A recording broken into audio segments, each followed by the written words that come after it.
Facebook Live. TASers, what's happening?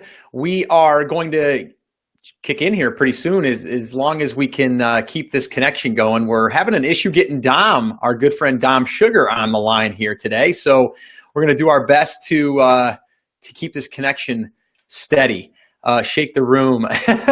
Let us know you can hear us, as Chris Shaffer has used that nice little lower third that he loves to use. Chris, how's everything going on your end, brother? Dude, it has been a week, man. You know, the last couple of weeks we talked about, you know, everything that we've been working on for the last 3-4 months has been coming together. And this is one of those weeks where, like, not just the stuff came off the rails, but like the tires came off the car a little bit with a few things. The second half of this week, we had some fun with Amazon back and forth. You know, one of those new products that we launched kind of just fell off the face of the planet and disappeared when we made a title change. And we'll talk about that here in a little bit. Amazon's finally making some moves on brand registry. I haven't seen them officially kick off anything in terms of notifications, but the new site is live. I haven't tried to process the actual application yet. Looks like we got Dom with a new background coming in to join us right now as well. He'll be on here in just a second. Dom! Whoa, look at that. Look at that. What's Dom doing? He's got graphics being printed. Look at this. I think Fatima's gonna give me those because she started looking at my white wall. I guess. Wow, look at that. But hey, Dom, but what's that say behind your head? It says taking something 2015. What? Oh, since 2015. Look at that. Woo wee. Dom, you've been holding out on me there. Now, Dom, I can't hear. Are you muted down? There you go. Yeah, I got two in the mail if you want one. Oh man, do I want one? That's amazing. Yeah, it's Take Action. The Take Action group. Yeah, we got awesome, working on those. That's not why I was there. Technical difficulty. My cameras weren't working. I don't know what happened. Oh well. Wow. Well, glad you're here, brother. That's good. Yeah, so things are popping along there. Chris was just kind of giving us a little rundown on things that have been happening and the things we're going to be talking about, like brand registry. Some, not really anything concrete yet, but they are having that page kind of semi-live, I guess, and we have some news that we can actually share based on what's on that page. All right. Okay, we can definitely do that. Want to talk a little bit about trademark because I think that's going to be one of the pieces that they're going to be asking for. And I know even with our new brand that we're working on, you know, currently we do not have a trademark, so that's something we're going to have to go through that process. So we have to see how long that's going to take and all that. Did want to give some updates on some of the launch stuff that we've done, and also want to talk a little bit about the TAS Toronto meetup that we had, which was just spur of the moment, which was crazy on how that all happened. We were doing a 1K fast track at 11 o'clock this past Saturday morning. And then literally at 4:30, 5 o'clock, something like that. I think it was 5 o'clock because Dom was a little late getting to the airport to pick me up. But I'm just saying, I was waiting about 30 minutes in the airport. And then Dom picked me up in Buffalo, him and his wonderful wife, Fatima. And then we drove for 2+ hours to Toronto. And then we were having a TAS meetup in person in a hotel in Toronto. So just crazy on how that was. Wasn't that insane, Dom? What are all these people doing here? Did you book a room? No. We did, Chris. We almost got in trouble for that. Almost got kicked out for drinking all the free coffee. Not even kidding. That's a true story, everyone. Excuse me, sir. Can I have a word with you? Can I have a word with you, sir? I didn't know that this was going to be like an official like meetup. And I go, oh, no, it's not. Just, you know, a few people knew I was coming to town. And she's like, no, someone showed me a page where you had this advertised to be in this hotel. So I couldn't even get Dom, I couldn't even like lie my way out of it. There was proof. Someone brought up the laptop or the phone and said, no, there's an event page right here. And you said, you see that word there, it says unofficial. Yeah. Right. That cracks me up because normally places like love to have us because we bring 20, 30 people. Yeah, but that's why, because there was no bar or restaurant in that showroom. That's why they didn't like us. It was just free coffee. Complimentary coffee. But you know what? No, I mean, we had a couple rooms. Eric Paul was there. If he's watching us from Montreal, he came all the way from Montreal, not even Montreal, outside of Quebec. 6 hours he drove to come and see us. And he had a room at, $200 a night plus, and then we bought some pop and food and whatever. And we also had some people from Rochester come over, a bunch of people from the U.S. So it's pretty for last minute, 13, 14 people was pretty good. I was excited. No, it was good. It was definitely fun. And maybe we can dig into that a little while and maybe give a couple shout outs to some of those loyal TASers that are from the guys from the guys from the shawarma Subway. We can give those shout out to those guys. That's a whole other story. We thought we were going into a Subway, but it wasn't really a Subway. Hello, guys. Oh, they sell shawarma at Subway now? What is going on here? Wait Chris, a minute. I didn't even share that story with you, but maybe we'll share that in a little while. Anyone else that wants to stick around, maybe we'll share that Subway / not really a Subway story. All right, so let's get serious for a minute. The signage you have back there, I'm pretty amazed by that. That looks awesome. What is that, on vinyl? Is that printed on vinyl? It is on vinyl. Yeah, it's on vinyl, and I got my graphic designer that does all our PL stuff to break it up. And obviously, you can see that's why I asked you for the logos. Got some T-shirts coming too, and then we just adapted a few things, and we took out the live classroom and just put Power Hour in there just as a branded logo, and that was it. Kind of broke it down like that. I did a few formats, but this was the nicest one between 3 or 4 of us. We kind of looked at it, and that looks cool. We like that one. Yeah, I mean, the tagline I had changed. Originally, I had 2017, the Take Action Group, something like that, right? Like one company, right? Your Take Action Group on it. But then I thought, you know what? That doesn't make a statement. Nobody really will care about that. But in 10 years from now, we'll still have this banner, and it'll reflect that we put 10, 12 years of hard work in. Right. So. Yeah, that's awesome. I love it. Awesome job. All right, cool. And so, Chris, let's just let people know that are coming into the room, maybe what we're going to do today, and then also maybe some questions. If people have any questions, let's get those questions rolling. I do want to try to keep this tight to an hour today. Actually, my daughter is here now visiting, so she's going to be here for 4 days. So we're going to be spending some quality time today with those guys. So let's just try to keep it, I like it. Take action since 2015. I like it. So everyone joining us, put your question in if you have any, or just say hello. That would be cool. And Chris, if you want to maybe kick things off and officially make this thing an official TAS Power Hour, that would be cool. So the way that we like to do this, guys, in case you didn't already know, in case you haven't been hanging out with us on Fridays, if you haven't, shame on you. If you have, welcome back. The way that we like to do this is we do like to try to keep this tight to an hour, like Scott said. We like to save kind of the last 15, 20 minutes for Q&A. And then the first kind of big 20 to 40 minute chunk is going to be all the stuff that's changing this week. And this week we have kind of one big topic that we're going to tackle, and then a couple other small things just to show you guys that everybody has kind of the same problems and the same struggles. Scott and I had a little bit of fun with Seller Central support this week in one of the new brands that we're working in. So we're going to touch on that. But I think the big thing this week, and the big question that's been kind of floating around for the last 3-4 weeks, Scott, is what is going on with brand registry. And while Amazon hasn't put out an official announcement yet, I did work my way through most of the pages of the new brand registry experience last night. And it looks like there's a couple interesting things. One of the rumors that was floating around was that they are going to now require a trademark for new brands that are trying to register. That does appear to be the case. Now, Scott, are you given like a provisional number when you file? Do you remember? Yeah, there is a number that you're giving and I believe it's just on the paperwork as you get that. But I don't believe that you're going to actually get that official one until it's officially done, which to me was, I think it was about 8 months. And that's kind of the big open question that I have, just based on looking at the form. It says, do you have a trademark? Yes or no, and it's a checkbox. If you say no, it comes up with a little error that says you cannot register for brand registry without a trademark. If you say yes, it brings up a little field that says, what's your trademark number and where are you trademarked?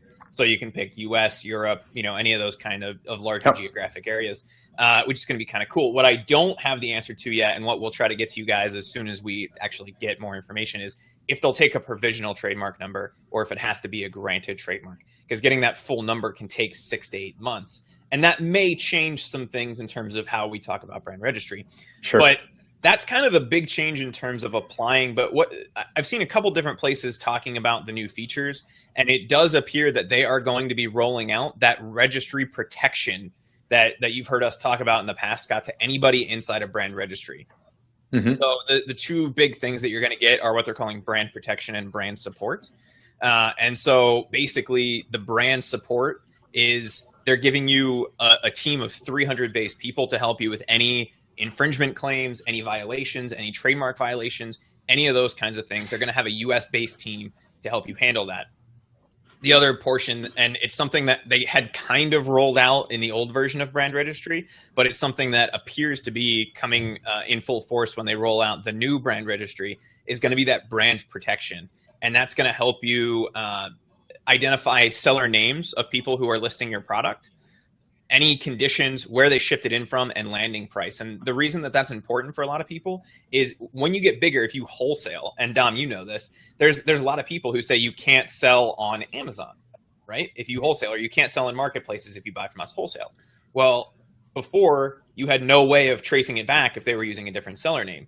Now, if I know that you would be shipping from Montreal and I see that there's this guy shipping from Montreal and you're my only wholesale account there, I know that you're the person doing it, right?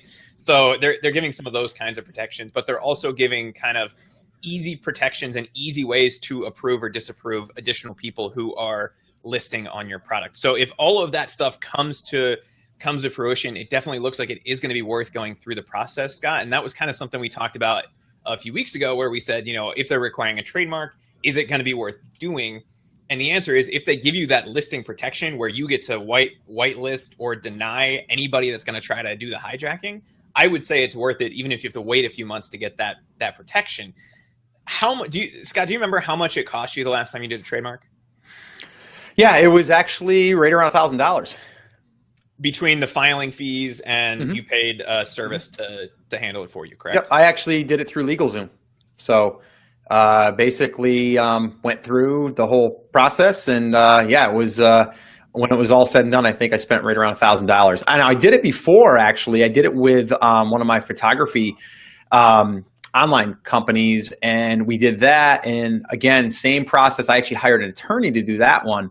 And that one, I think, all said and done, was right around, at that time, we're going back probably around 9-10 years ago.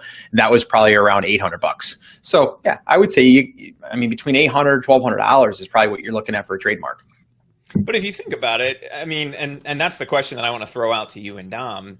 If all that process did for you, not counting any of the other features that we might get through brand registry, like A+ content, or the enhanced brand content, or potentially better access to some of these other things that have been floating around, would that be worth going through the trademark process if all it did was give you the ability to stop hijacking? Would that, to the two of you guys, be worth it? Well, me personally, absolutely 100% yes. If someone said to you right now that you could get rid of all hijackers and then all you have to do is pay $1,000 fee, I think everyone would sign up for that. I don't know, Don, what do you think? Yeah, it's a no-brainer for sure. Times whatever brands. If it costs me $10,000, I'll do it in a heartbeat. They can have the $10,000 as long as I don't have to worry about, sending emails or getting my lawyer to send emails out to people, which cost me $250 anyways. I'm talking $250 to $500 regardless. We send our generic one. Sometimes it doesn't work, so I'll get my legal team that I hired. So I think it's $250 an email or something like that. So it gets costly after a while. So I would pay that. Yeah. It sounds pretty cool that they're doing that. I also heard from research online, talking to a couple to other guys, was I guess they might be also trying a transparent UPC kind of thing. So I don't know if you guys heard about that. It's a transparency beta. So what it is that Amazon is going to generate the UPCs for you, and you're going to put them on your products, and then nobody can copy those. Those come onto you. So, and all your products will have different, I guess, UPCs or some relevance to that I was reading. So I don't know, but that'll help counterfeits, right? Well, it'll help counterfeits. But what stops them from jumping on a listing if they say that they have 20 of your product, like an RA person would? Yeah, I don't know how they're going to detect that. Again, well, most people just take it registered. You wouldn't. The whole point of that seller protection is that you can allow them or disallow them from selling. Yeah. But it sounds no, like anyways, Tom, what you're saying there is like you would have a unique Amazon UPC. That's correct. That nobody else would have, exactly. So if somebody's trying to jump on your listings or just trying to put a third, like something they get from China themselves or locally, it's not going to match the UPC, so they won't be able to list it underneath you. So I guess it's to stop counterfeit, right?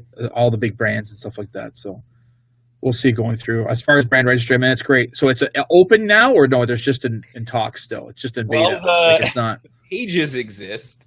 You can go to brandregistry.amazon.com and actually go through the process. Now, I didn't hit the submit button at the end of the process, so I don't know if it actually will submit at this point. And they haven't actually announced anything yet. Yeah. And if you look, what's going to happen for us? The new info still isn't there. It still says. I wonder what they're going to do for a grandfather then. Do we have to? Are they going to get hold of us and say, "Hey, would you like to register your business? Here, we need a trademark now," or just leave it as is, but you're not gated? TAS group that they asked this week specifically, and that they said they would be grandfathering people in. So again, it's Seller Central support, so take it with a grain of salt. But yeah, that to me is kind of enough of a sigh of relief to say, okay, we were in the old program. They're just going to roll it forward, and hopefully they roll those features out to the people who are grandfathered in. And well, that's what I'm saying. Yeah, if they don't grandfather us, what's the difference? I mean, again, I'll go back and trademark all my companies if I have to. It doesn't matter, It takes time, but you're right. The big thing is it's going to be, either an official trademark or, like you said, just have to wait 8 months until you get it. But again, I still wait 8 months. I mean, we have a lifetime on here selling, so 8 months is really, when you've been 2-3 years without it, what's the difference? Another 8 months, really. Well, and if you think about it, if you know what your brand name is, you can start that process before you even order your product or while you're ordering your product. It's going to be a month or two till you even get your product in. And then by the time you're actually up and running and selling and at a place where you would be doing brand registry anyway, that process is going to be done. Yeah. So it's not. So I just want to. But I just want to clarify. Go ahead. Sorry. For everyone that's out there, maybe the startup guys, startup gals, for trademark, you mean just your logo type thing, right? Like behind us, like the amazing. That's what trademark that logo. You put or the name as well, both together. How does that work? Do you know? Yeah, I know they're both two identities, right? The name and the logo kind of go together. You know, so but I'm not sure how that's going to work. I think what we're talking about here is trademarking the name. The name. But within that, there are some, style, attributes that could be added as well. Yeah. You know what I mean? But in this case, we're only doing the name. So I think there's two different types. When I filed for a trademark, I filed the trademark to be for the name. When I actually trademarked The Amazing Seller, and when I did that, it wasn't necessarily the look; it was more of trademarking the name. But you also trademarked it inside in that category as well, did you not? Yes, yes, you have to do it in the category. So what does that mean? What does that business represent? So that way if there's anybody that tries to come in and use the name, if they're selling something similar, then there could be confusion, and that's where the trademark violation comes in. Yeah. So what if I want to be the Amazing Seller boat seller, the Amazing Boat Seller, the Amazing Seller boat?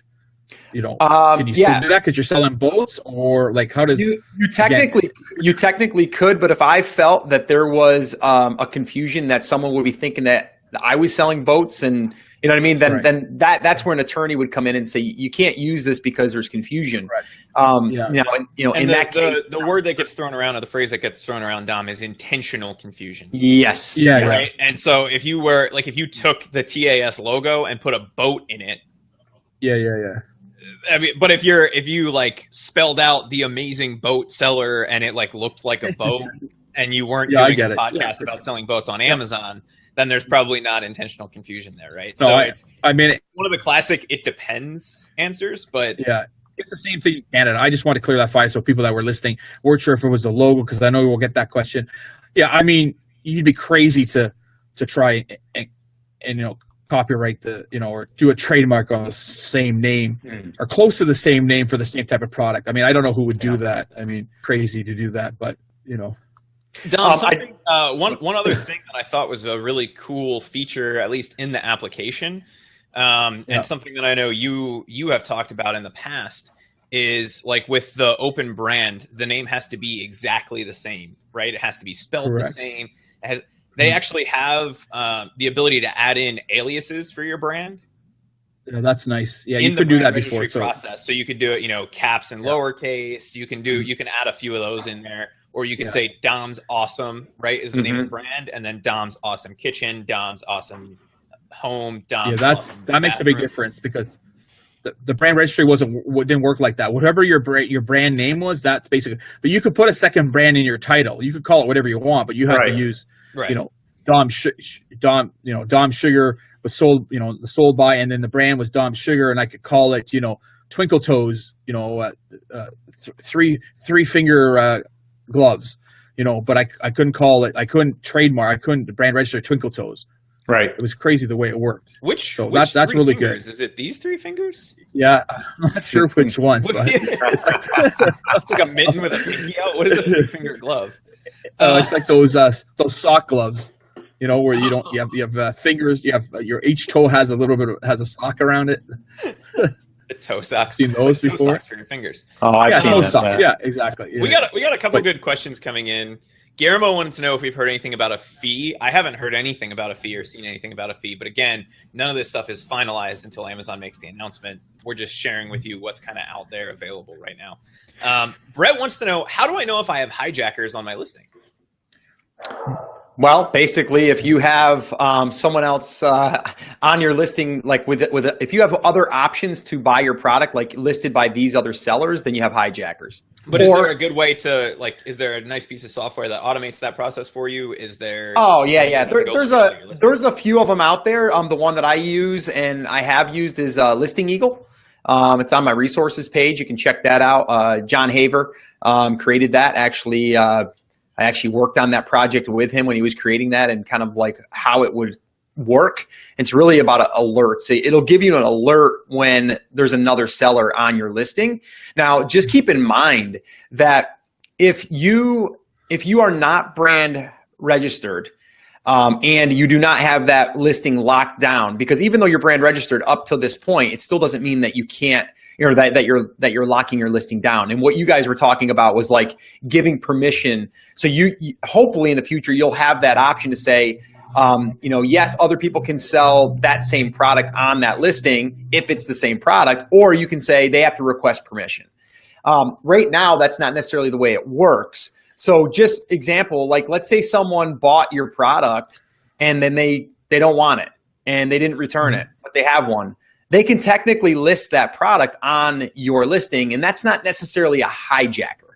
That's someone just selling the product, right? It's your brand, it's your product. It's like retail arbitrage. That's what we're doing there, right? We're going in, we're finding a Mattel toy, we're seeing that it's selling. We go ahead and we list on that toy listing, and then we sell that product. Now, if that brand, like there's some brands that request approval to sell their product, so now they want to see that you're a legit company. They want to do a little bit of a background search on you, and then they may say, yes, you can do that, but only to a select few. So just want to be very clear on that as far as how that works. But I mean, honestly, if you have a ton of listings, that's where that monitoring thing would come in handy. If you have a few, you're going to be able to, I mean, if you're checking your listings, which a lot of us are, you'll pretty much know that every day. Yeah, it'll say in brackets how many people, when you go onto your thing, it'll say 2 or 3 sellers, and you'll be like, what?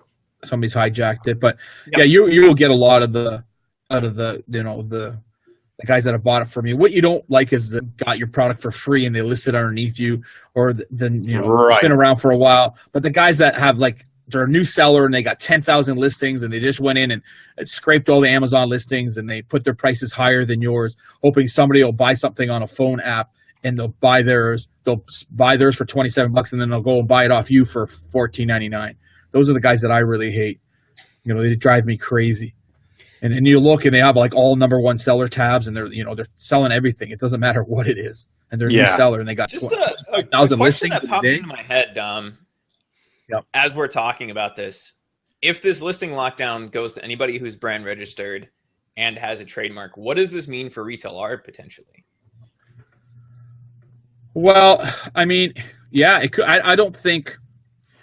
Listen, I will say that the Sonys and the people that allow it, the Nikes, even that, you know, gated. I don't think they worry about it as much. They're worried about their brands at their retail stores and wholesaling. Amazon's just another traffic source. In order to put a team to do it, I guess they all could do it, but I don't think they're going to get that down and nitty gritty to micromanage it that much. It means a lot to us private labelers because, you know, it affects our sales, our ranking, our conversion, all this stuff, especially on your first product. You know, you list it and then 2 days later somebody lists on it. Your morale goes down. So it's a lot of things. I mean, we get hijackers all the time. We send them a letter. Sometimes it takes forever. And even if you buy the product, they buy it off. So I'll buy it for $27, and that's how I know they'll buy it off me. And then tomorrow we'll have it listed again. So you can never win. And, you know, or you could go crazy like one of our good friends did and bought 100 units from the guy to buy all the stock out.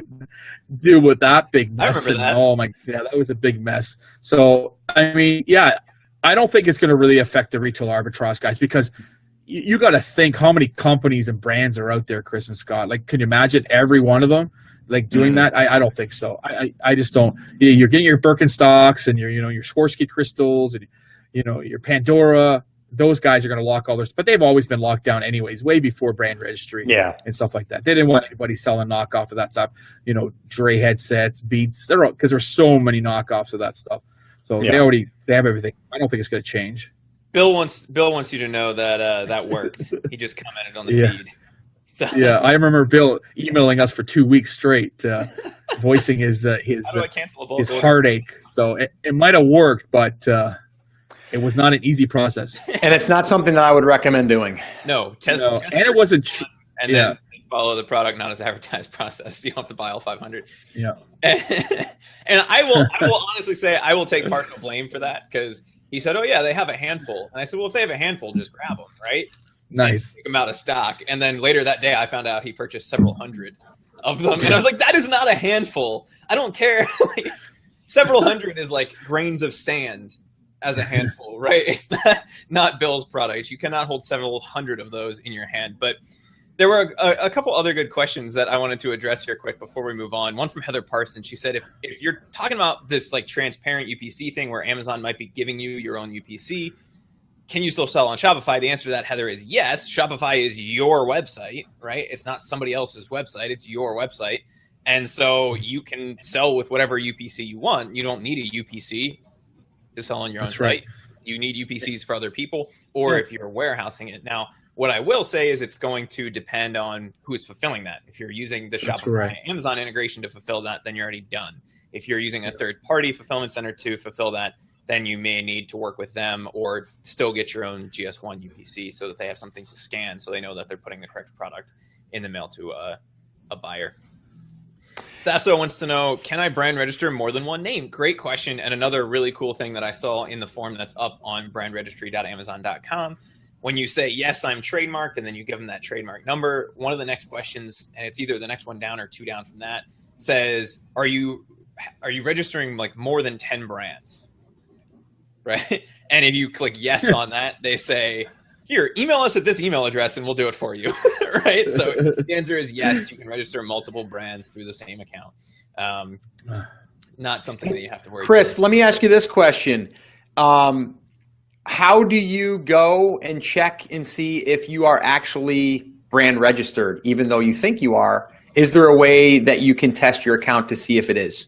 There is, and I'm trying to remember what the report is called. There's actually a report, and it's not natively available unless you ask them to activate it for you.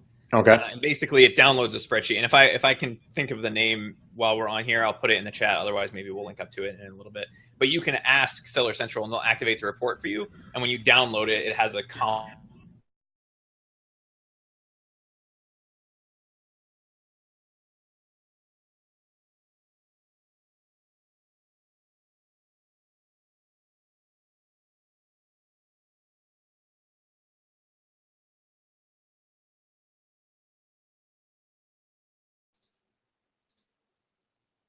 Did I lose you guys?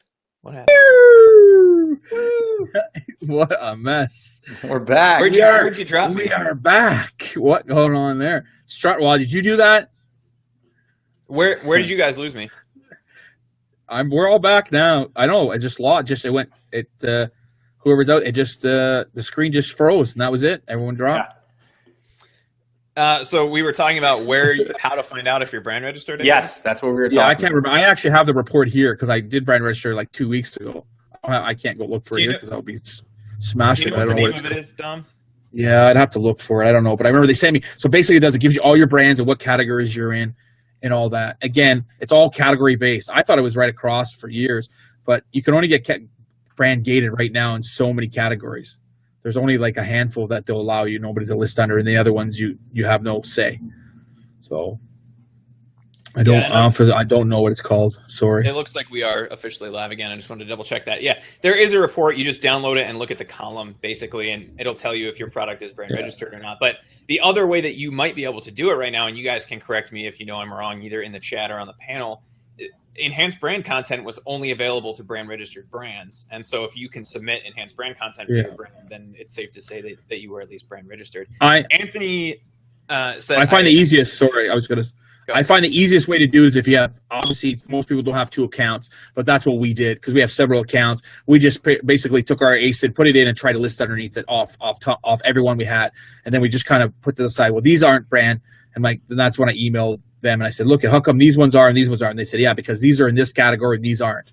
Anything like home and kitchen, like some of that depends what things you're though, because it's sanitary stuff. They don't know where the product's coming from if it's not your product. So that's how we tested it out. So if you have a friend, even if you have a friend account, or you can have, this is how you could do it too. You could have your buyer's account and then your buying, so your seller account and then a buying account. So log out, and if you have a selling account like to purchase stuff, just go in there, pretend you're looking for stuff, and when it says, sell one like this, just type in your address, your email address, and then it'll tell you, yeah, no, this is blocked. No, you can't sell. That's another way to do it. Well, I think that's a good way though. Like Chris said, an easy way too is just go up and select enhanced content and see if you're able to list enhanced content.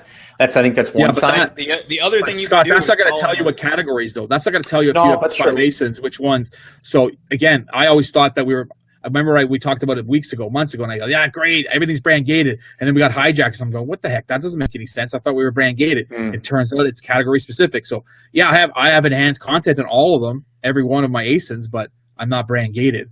So Gotcha. Well, not everybody that's brand registered has brand gating though. Right now, that's supposedly one of the things that's going to be rolling out as part of brand registry 2.0.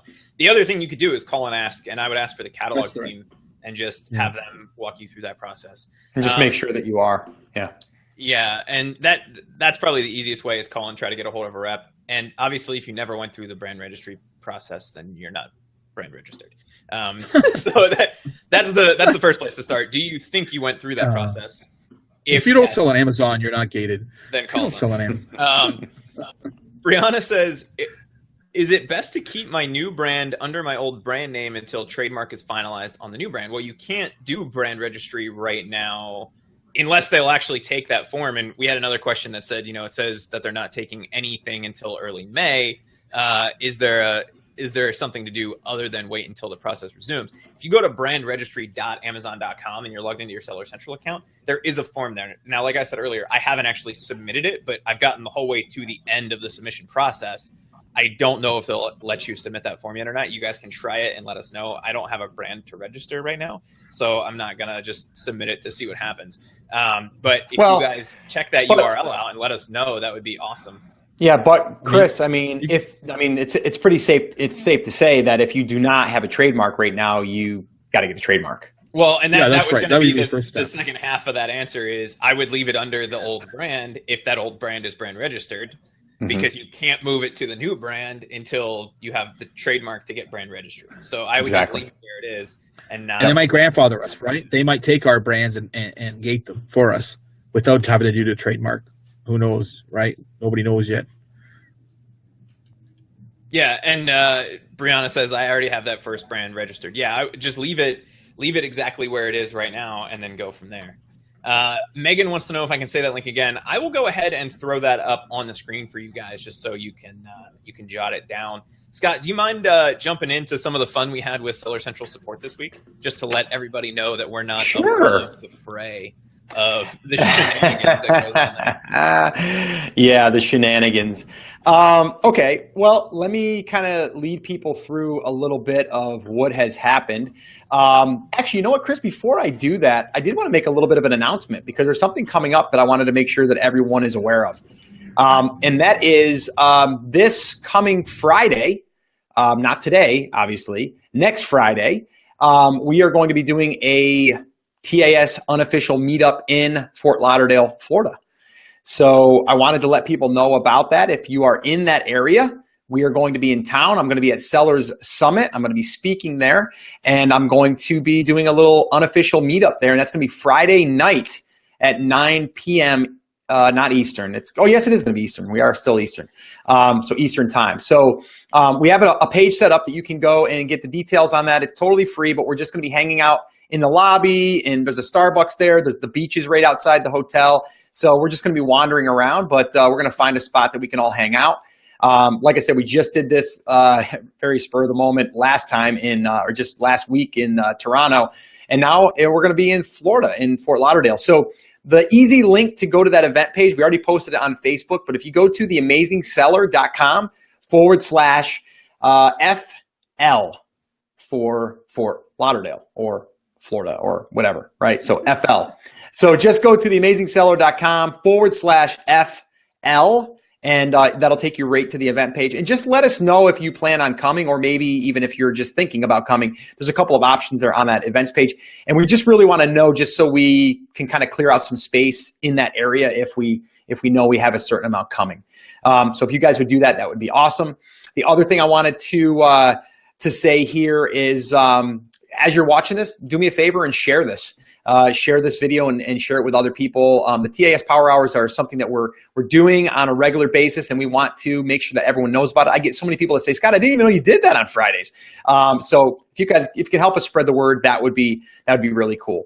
All right, so what I wanted to do, though, is I should probably do a little bit of a recap, and I just wanted to go back to actually the episodes recently where I kind of break down what's been happening in this new brand.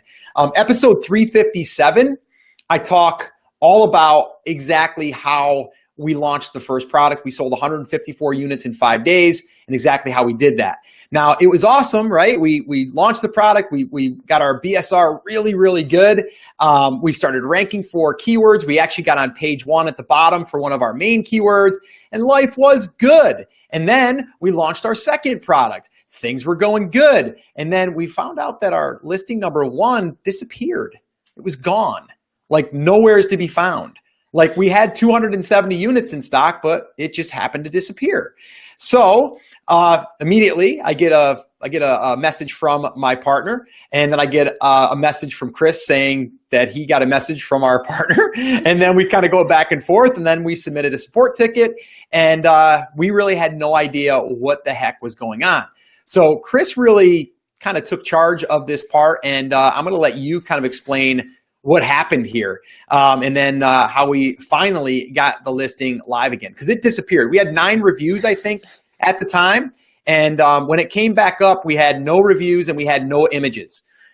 So can you tell us what happened? 3 separate and distinct things happened. So basically what happened, and I think it was a Tuesday night, Scott, or was it was Wednesday morning that we found out about this. So Tuesday night, we went in and we actually changed the title on the product and hit save, right? Yep. Fine.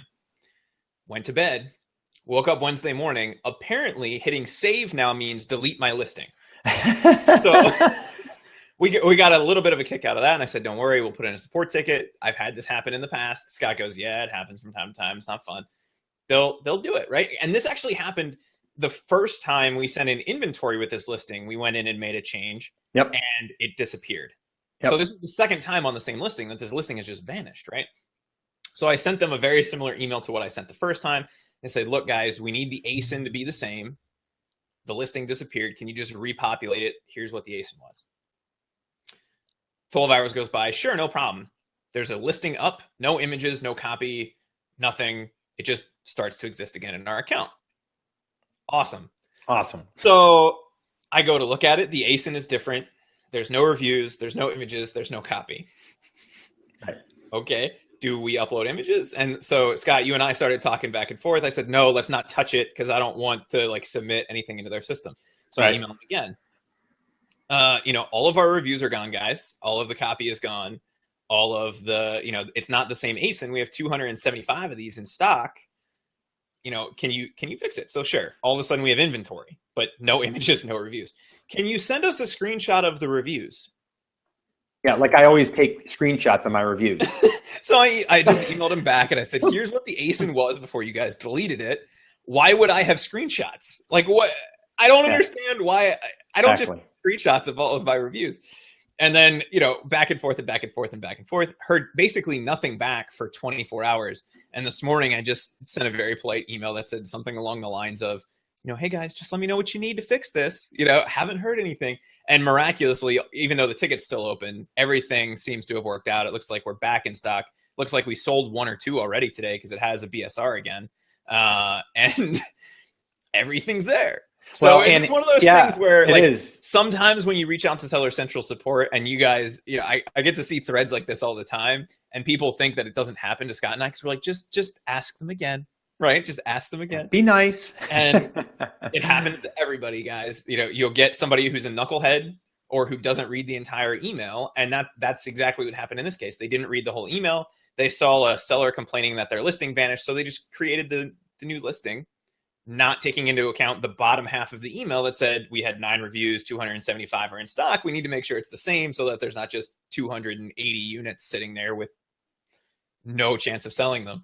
And it which really part of 3 days to resolve, but it's fixed. Yeah, which really was, for us, it was a little frustrating because we had another launch going on at the same time, and we know that would have increased sales because whenever you drive more traffic to a listing, generally you're going to get a few more sales from your other products, and that's what we want because then you start to get frequently bought together and all that stuff. And we also had our third product go live, and that one, same thing. We had a pretty successful launch on day 1, and again, we couldn't see the traffic, or we couldn't direct the traffic to that first listing, which really bummed me out. But I am happy to say this, Chris, and I just did this on the fly. I went this morning to kind of see where we were ranking for our main keyword, and I think we were on like page 4. I just checked now as we were on here. We're actually on page 2 now. I think number 4 on page 2 of that main keyword now. So we are starting to move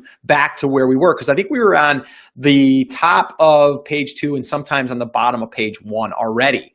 And guys, I just want to say this being ranked for this is pretty good because it's a pretty good keyword, but we didn't do any super URL or anything like that. All we did was optimize the listing and got a lot of sales. Like, in days, well, actually this was like day 1 through 5. We had like, I think the first day we might've had like, I don't know, 28 or something like that. And the next day, I think we had maybe like 8 or 10. And then I think we had another day of about 10. And then the last the 4th and the 5th day, I think that's when we started to ramp it back up. And the last day, I think we had like close to 60 something. It was 27, 36, 10 or 8, 10, and then 60. Is basically what it worked out to. Yeah, and I think the point here, guys, is on that last day, the reason why those sales went up is because we had an email list, and that last day we reminded them that the coupon code was going to expire, and it was for a 50% off discount. It wasn't for a full out 90 or 100% off discount. So we could have probably doubled that number or tripled if we did, for free or for $1 like in the old days. But we wanted to actually see if we could do it with a 50% off coupon, and we did, and it was successful. But with all that being said, we were frustrated because, well, we put all that work into it and then our listing disappears.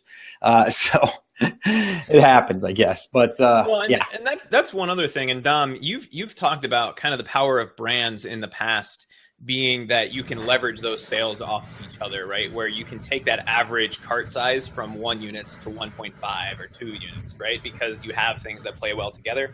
And Scott, that was something that I started to notice before the listing disappeared, was even without the promotional stuff that we had done, where we're emailing that list, that I was seeing multiple orders a day of more than one product in that line. And our average cart size, not in terms of dollars, but in terms of products, was sneaking up.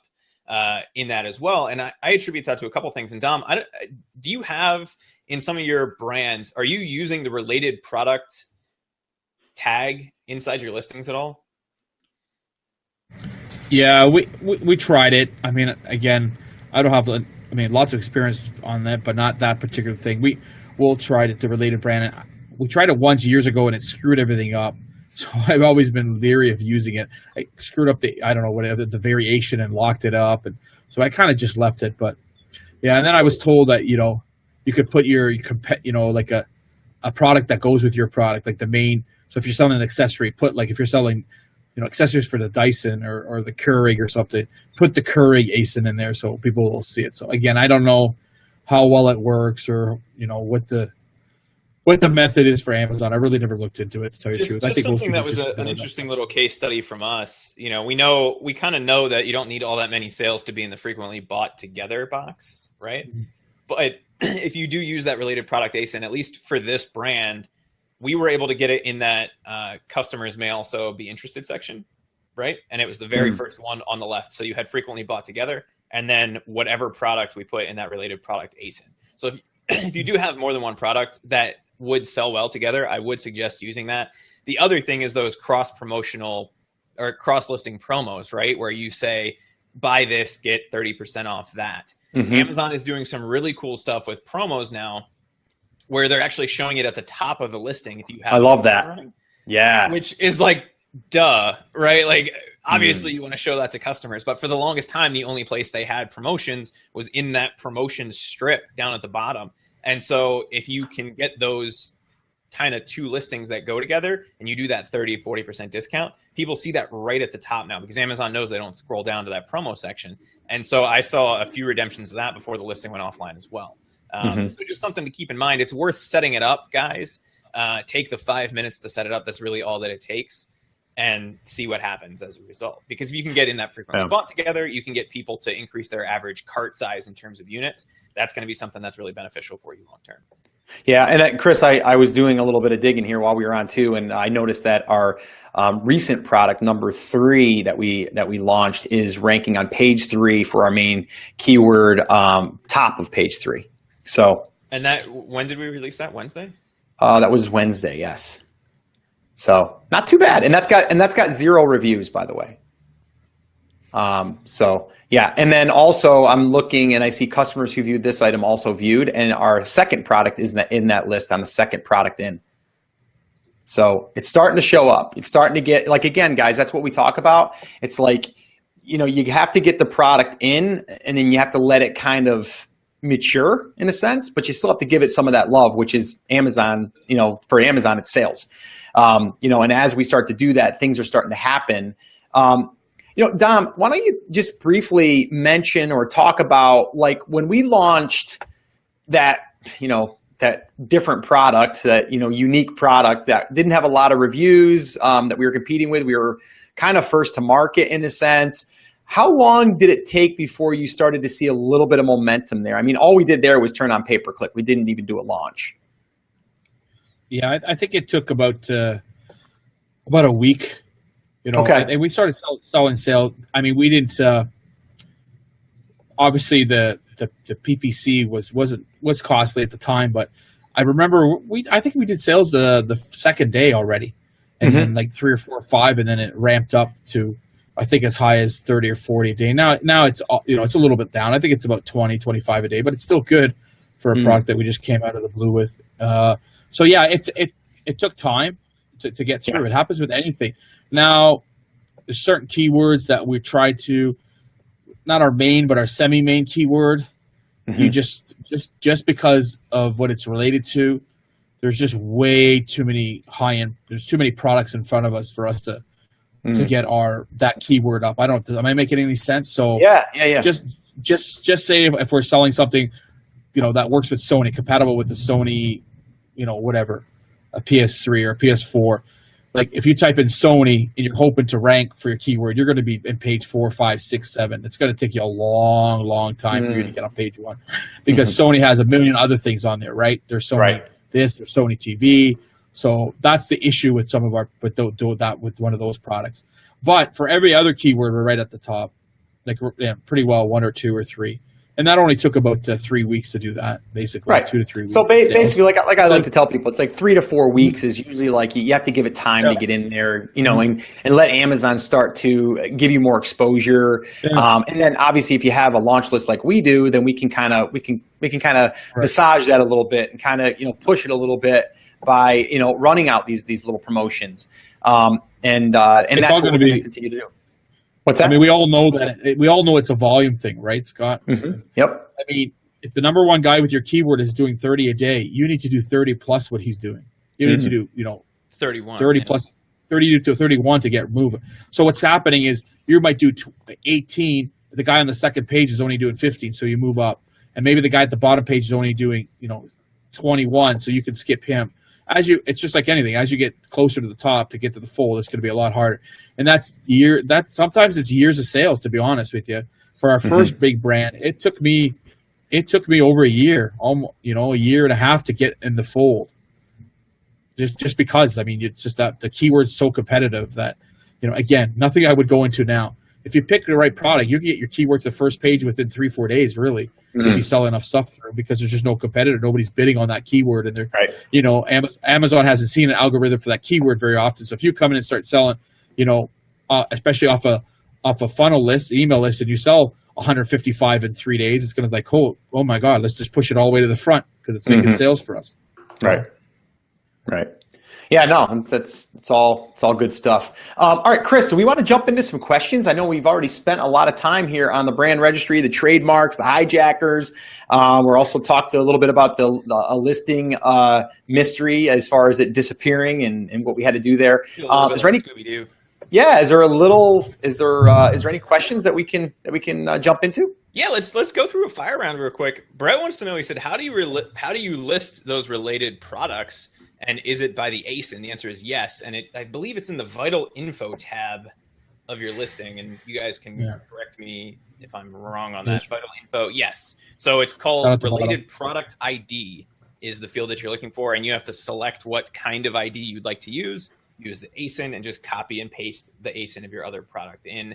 And then I would also suggest setting up those cross-listing promos as well. And I believe right now we're doing 25 or 30%. I've seen a few redemptions on that. And actually, Scott, it's product 2 that's selling product 1, not the other way around.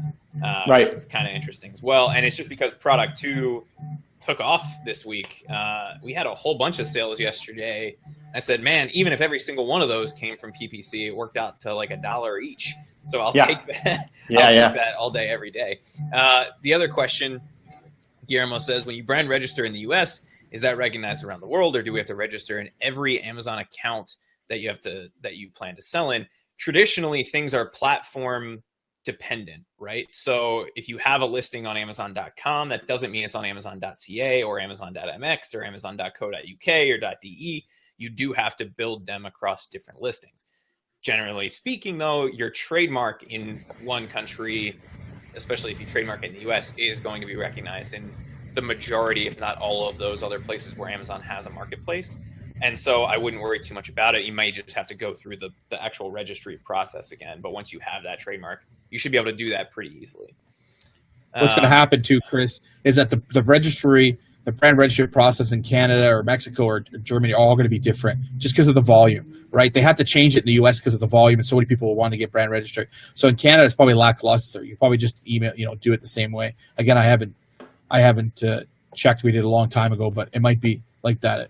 It's, they have different regulations and rules on this side depending on the volume and, the catalog and all that. Greg says, just tuned in, guys. Why does everyone look so bummed out? We're not bummed out. We're actually excited. We had some big news. We just let all of our energy out in the first half of this. Now we're being serious and stoic, Greg. Come on, man. We're excited. That's what we're here for. That's actually it as far as what I see for questions. I'm going to jump into the group real quick and see if there's any that didn't make their way onto the feed this week. If there's all right. Else that you guys want to chat about in the meantime. Yeah, no, I'll just mention that this coming week we are going to be in Fort Lauderdale. And that's going to be, I'm going to be at Sellers Summit. I know it's a sold out event now, so there's no tickets available, but we are going to have a little unofficial TAS meetup, which is what we mean by that is really we're going to get together, be able to meet you, have some conversations, and meet other TASers. And that's going to be in Fort Lauderdale. All the details on that can be found at theamazingseller.com/FL. And it'll go directly to the event page. And just all you have to do there is just either click yes, I'm going, or maybe, or no. And then that way there we kind of have a head count so we can figure out how much space we're gonna technically need. So if you guys are in the area, you want to hang out, you're more than welcome to join us. Really excited about that trip. We're gonna have a good time there. Really excited. Then the other thing is I get a lot of questions, guys. I've been getting a lot of questions about the email list. Like, how are we doing it? How did we do it? How did we launch this first product and stuff? And if you guys did not listen to those episodes that I just recently rattled off there, I would definitely recommend going back to the podcast and listening to those. Let me just type it in here real quick so I can give you guys the exact episode. It's episode 356 was how to compete in a saturated market on Amazon and win. And it's a 7-step plan. And what that basically is about brands, about how to build a brand. And then 357 was our update on the brand that we're building and how we launched and sold 154 units in 5 days. And we actually made money in that process. So we're going to, I share with you the exact steps there. But it all comes down to having that launch list. And in this case, what we did is we did a giveaway that attracted the right kind of people. And then from there, the people that are in our market. And then from there, we connected with them. And then we offered them a discount when we had a product available. And we show you exactly how we do that in our workshop, which is available by replay right now. You can head over to theamazingseller.com/build list. And that will take you to that workshop.